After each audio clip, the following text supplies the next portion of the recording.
Hello everyone, the 10 minute show আপোনাৰ আৰু মোৰ favourite show' the 10 minute show'. আজি এই মিনি মেৰাথন সিৰিজত আমি ইণ্ডিয়ান হিষ্ট্ৰী, ইণ্ডিয়ান ইকনমি আৰু ইণ্ডিয়ান জিঅ'গ্ৰাফি, ইণ্ডিয়ান পলিটি আৰু কাৰেণ্ট এফেয়াৰ্ছৰ কেইটামান মষ্ট ইম্পৰ্টেণ্ট কুৱেশ্যন ডিছকাছ কৰিম, যোনটো আপোনাৰ ADRE আৰু আছাম পুলিচ, SI আৰু কনষ্টেবলৰ কাৰণে বহুত ইম্পৰ্টেণ্ট হয়। চ' আহক ভিডিঅ'টো আৰম্ভ কৰোঁ। সবতকৈ ফাৰ্ষ্ট টপিক আমি ডিছকাছ কৰিম ইণ্ডিয়ান হিষ্ট্ৰী। ইণ্ডিয়ান হিষ্ট্ৰীৰ ওপৰত আমি কেইটামান ইম্পৰ্টেণ্ট MCQs ডিছকাছ কৰিম। The first question is in which year did Mahatma Gandhi started satyagraha movement. Satyagraha movement কেতিয়া লঞ্চ কৰিছিলে মহাত্মা গান্ধীয়ে? আমি সবে জানো এইটো 1917ত মহাত্মা গান্ধীয়ে আপোনাৰ সত্যাগ্ৰহ মুভমেণ্টটো লঞ্চ কৰিছিলে। Mahatma Gandhi launch the civil disobedience movement 1930 from ক'ৰ পৰা ষ্টাৰ্ট কৰিছিলে মহাত্মা গান্ধীয়ে civil disobedience movement? Sabarmati Ashram আৰু ক'লৈ? দাণ্ডিলৈ মাৰ্চ কৰিছিলে। Non corporation movement had been launch by Mahatma Gandhi in the year. Non corporation movement কেতিয়া লঞ্চ কৰিছিলে? 1920। In violation of salt law' Gandhiji started a movement call. কোনটো মুভমেণ্ট গান্ধীজী ষ্টাৰ্ট কৰিছিলে in violation of salt law'? Salt ল' ভাইলেশ্যনত আপোনাৰ গান্ধীজীয়ে civil disobedience movement launch কৰিছিলে। চ' next কুৱেশ্যনলৈ যাওঁ আমি। The slogan of Vande Mataram was first adopted during the movement. কোনটো মুভমেণ্টত Vande Mataram শ্লোগানটো first adopt হৈছিলে? আমি এইটো জানো স্বদেশী মুভমেণ্টত সবতকৈ ফাৰ্ষ্ট যোনটো সুৰেন্দ্ৰ নাথ বেনাৰ্জীয়ে ইণ্ট্ৰডিউচ কৰিছিলে, সেই বন্দে মাতৰম শ্লোগান তাতে ৰেজ হৈছিলে। যদি ভিডিঅ'টো ভাল লাগিছে প্লিজ আমাৰ চেনেলটো ছাবস্ক্ৰাইব কৰি দিয়ক, যাতে এনেকুৱা ইনফৰ্মেটিভ ভিডিঅ' পাই থাকে। আৰু এইটোত এটা প্লেলিষ্ট বনাইছোঁ মই, ইয়াত আপোনাৰ 30টামান 30 ডেজ চেলেঞ্জ দিছোঁ, য'ত আপোনাৰ 30 ডেজ 30টা ভিডিঅ' পাব আপুনি। তাত আপুনি কমপ্লিট ছ'চিয়েল ষ্টাডিজ আপোনাৰ MCQs ৰিভিজন হৈ যাব। So' next question, Gandhiji had given out string call do or die during the Quit India movement. In the absence of Gandhi, the Quit India movement has been led by Jawaharlal Nehru, Sarojini Naidu, Aruna Asaf Ali, Dadabhai Nauroji. গান্ধীজীৰ এবচেঞ্চত quit India movement কোনে lead কৰিছিলে? Arun Asaf Ali. The Indian national Congress was form. Indian national Congress কেতিয়া form হৈছিলে? 1885ত। আৰু A.O. Hume chairman আছিলে আৰু WC Banerjee প্ৰেচাইড কৰিছিলে। এইটো মনত ৰাখিব, কুৱেশ্যন আহে, বহুত ইম্পৰ্টেণ্ট কুৱেশ্যন হয়। The first viceroy of India was Lord Canning. Lord Canning আমাৰ ফাৰ্ষ্ট ভাইচৰয় অফ ইণ্ডিয়া আছিলে। The policy of doctrine of lapse was introduce by. Easy question হয়, ইয়াত মই কিছুমান ইম্পৰ্টেণ্ট আৰু ইজি কুৱেশ্যনো ৰাখিছোঁ, যোনটো আপোনাৰ কাৰণে বহুত ইম্পৰ্টেণ্ট হয়। ইজি কুৱেশ্যনবিলাকো আহে আজিকালি এক্সামবিলাকত, য'ত বেচিক্স কুৱেশ্যন থাকে, আমি পাহৰি গৈছোঁ সেইবোৰ আমাৰ এইবিলাক চালে ৰিকল হৈ যাব। চ' এতিয়া আমি মষ্ট ইম্পৰ্টেণ্ট MCQs ডিছকাছ কৰিম ইণ্ডিয়ান ইকনমিকৰ ওপৰত। Who gave the call evergreen revolution? MS Swaminathan. Green ৰেভলিউশ্যনটো কাৰ লগত এছ'চিয়েটেড? MS স্বামীনাথন, মনত ৰাখিব। During which 5-year plan was phase of heavy industrialisation initiated? ইণ্ডাষ্ট্ৰিয়েলাইজেশ্যনটো আমাৰ ছেকেণ্ড 5-year প্লেনত ইনিচিয়েট কৰা হৈছিলে, আৰু ফাৰ্ষ্ট 5-year প্লেনত আমাৰ এগ্ৰিকালচাৰৰ ওপৰত মানে এগ্ৰিকালচাৰ ইনক্ৰিজ কৰা সেইটো ওপৰত আছিলে। Who is responsible for making 5-year plan? 5-year plan responsible কোন হয়? National development council. মোৰ আনচাৰটো আহি গৈছে, কিন্তু NDC আপোনাৰ ৰেছপনচিবল হয় 5-year প্লেন। আৰু NDC কেতিয়া আপোনাৰ এষ্টাব্লিছ হৈছিল? 1952। The ex officio chairman of NITI Aayog. NITI আয়োগৰ এক্স অফিচিয়েল চেয়াৰমেন কোন হয়? Prime minister. আৰু নীতি আয়োগ কেতিয়া ফৰ্ম হৈছিলে? 2015। When was first 5-year plan executed? First 5-year plan কেতিয়া এক্সিকিউট হৈছিলে? 1951ৰ পৰা 1956লৈ। তাৰপিছত আমাৰ ছেকেণ্ড 5-year প্লেন ষ্টাৰ্ট হৈছিলে 1956ৰ পৰা। Who release the human development report? Human development report কোনে ৰিলিজ কৰে? United Nation. গাইজ, ভিডিঅ'টো চাই আপোনাৰ কেনেকুৱা লাগি আছে? মানে ৰিভিজন হৈ আছেনে নাই? ইয়াত কুৱেশ্যনবিলাক আপুনি পাৰি আছেনে নাই? যদি আপুনি কুৱেশ্যন পাৰা নাই তে ভয় খাব নালাগে, জাষ্ট আপুনি অলপ থিয়ৰিটিকেল পাৰ্টখিনি ক্লিয়াৰ কৰি লওক, তাৰপিছত আপুনি ইয়াত আহক, তাৰপিছত আপুনি ইয়াত MCQs প্ৰেক্টিছ কৰক, তেতিয়া আপোনাৰ কাৰণে ভাল হ'ব। নেক্সট কুৱেশ্যনলৈ যাওক। When was the gender inequality index GII introduce? GII কেতিয়া ইণ্ট্ৰডিউচ হৈছিলে? 2010। Wish country presented the budget first? Budget কোন কাণ্ট্ৰিয়ে সবতকৈ ফাৰ্ষ্ট প্ৰেজেণ্ট কৰিছিলে? England.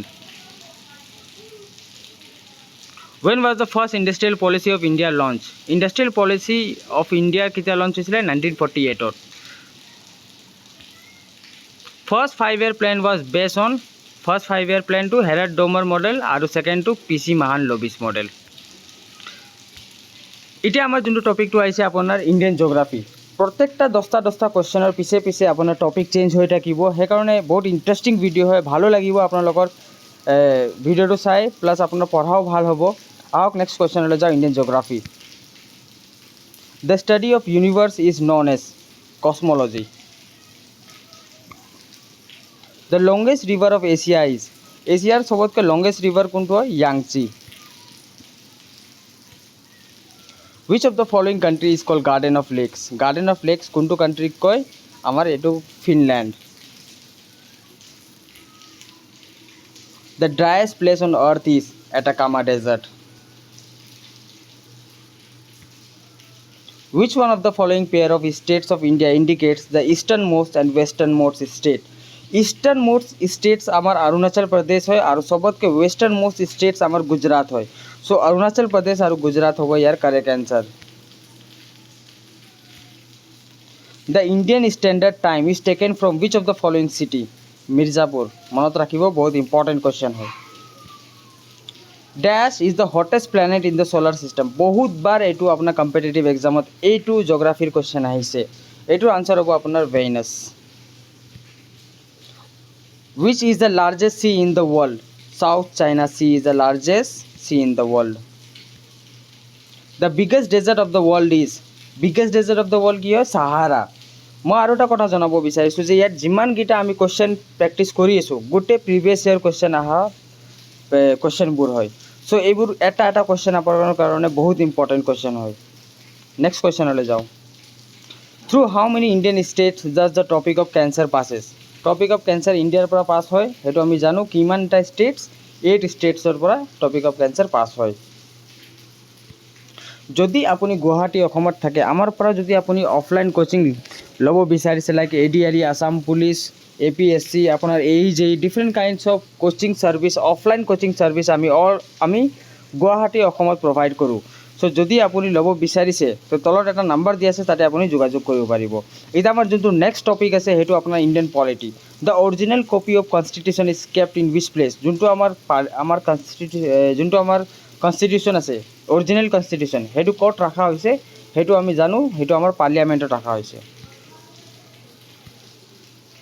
When Congress officially demanded Constituent Assembly কংগ্ৰেছে কেতিয়া ডিমান্ড কৰিছিলে 1935ত নেক্সট কোৱেশ্চনলৈ যাওঁ Who led the cabinet mission plan কোন লিড কৰিছিলে পেথিক লৰেন্সে cabinet mission plan লিড কৰিছিলে Which of the following country has the largest constitution সবতকৈ ডাঙৰ কনষ্টিটিউশ্যন কোনটো কান্ট্ৰিৰ হয় সবতকৈ ডাঙৰ কনষ্টিটিউশ্যন আমাৰ ইণ্ডিয়াৰ হয় so constitution of India will be the right answer On which day the constitution day of the India is celebrated 26th of November আমি constitution day celebrate কৰোঁ Which one of the following amendment of the constitution of India deals with panchayati raj এইটো যে কিমানটা কোৱেশ্চনত আহিছে কিমানটা এক্সামত এই কোৱেশ্চনটো আহিছে so ইয়াৰ আনসাৰটো হ'ব আপোনাৰ 73rd amendment act Which was the first state separated on the basis of language কোনটো state আমাৰ separate হৈছে Andhra Pradesh Which constitution amendment act reduced the voting age from 21 years to 18 years আমাৰ আগতে 21 years আছিলে voting age এতিয়া আবার 18 years হৈ গৈছে হেতু কোনটো কনষ্টিটিউশ্যন এমেন্ডমেন্ট এক্ট দি হৈছে এটো 86 এমেন্ডমেন্ট এক্ট দি হৈছিল By which amendment act were fundamental duties added to the constitution এটো আমি জানো বহুত ইজি কোশ্চেন হয় মিনি কনষ্টিটিউশ্যন বুলি কও আমি হেতু 42nd amendment act By which of the following were the fundamental concept of fundamental rights are borrowed from the constitution of USSR USSR পৰা আমি ফান্ডামেন্টাল ডিউটি ব্ৰট কৰিছো আৰু ফান্ডামেন্টাল ৰাইটস টু আমি ইউএসএৰ পৰা ব্ৰট কৰিছো মনত ৰাখিব এটো কনফিউজন হয় মোৰে কনফিউজন হৈ গৈছে সো আমাৰ কাৰেন্ট অ্যাফেয়াৰ্সৰ কিছুমান আমি ইম্পৰ্টেন্ট এমসিকিউজ কভাৰ কৰিম এতিয়া who is the chief architect of new parliament house? আমি জানো যে নিউ পাৰ্লিয়ামেণ্ট হাউচ আমাৰ হৈছে নিউ দিল্লীত, তাৰ চিফ আৰ্কিটেক্ট কোন হয়? চ' ইয়াৰ আনচাৰ হ'ব বিমল পেটেল। এইবোৰ কুৱেশ্যন আজিকালি এক্সামত আহি আছে, চ' এইবোৰ কাৰেণ্ট এফেয়াৰ্ছ আপুনি মিছ নকৰিব। এইবোৰ কাৰেণ্ট এফেয়াৰ্ছ আপোনালোকৰ কাৰণে বহুত ইম্পৰ্টেণ্ট হয়। ADRE আৰু আছাম পুলিচৰ কাৰণেতো বহুত important. Where is the new parliament house of India located? এইমাত্ৰ মই ক'লোঁ আপোনাক New Delhi.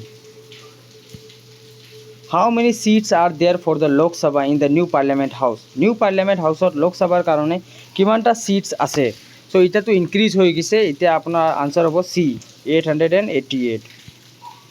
How many members are there in BRICS groups?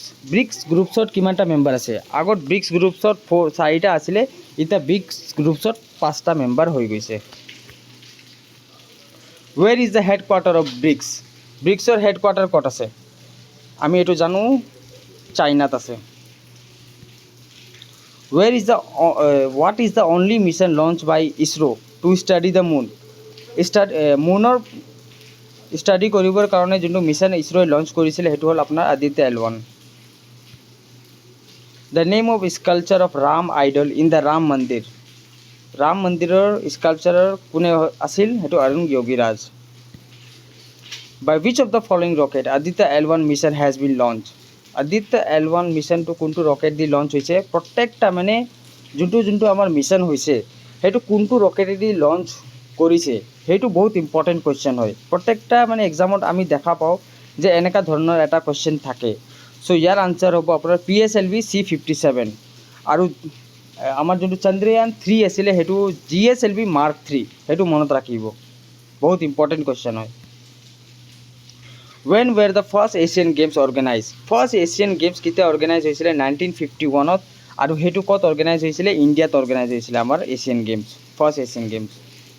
What is the motto of Asian games 2023? 2023ৰ যোনটো এছিয়ান গেমছ এবাৰৰ তাৰ মটো কোনটো আছিলে? Heart to heart. ঠিক আছে, মনত ৰাখিব।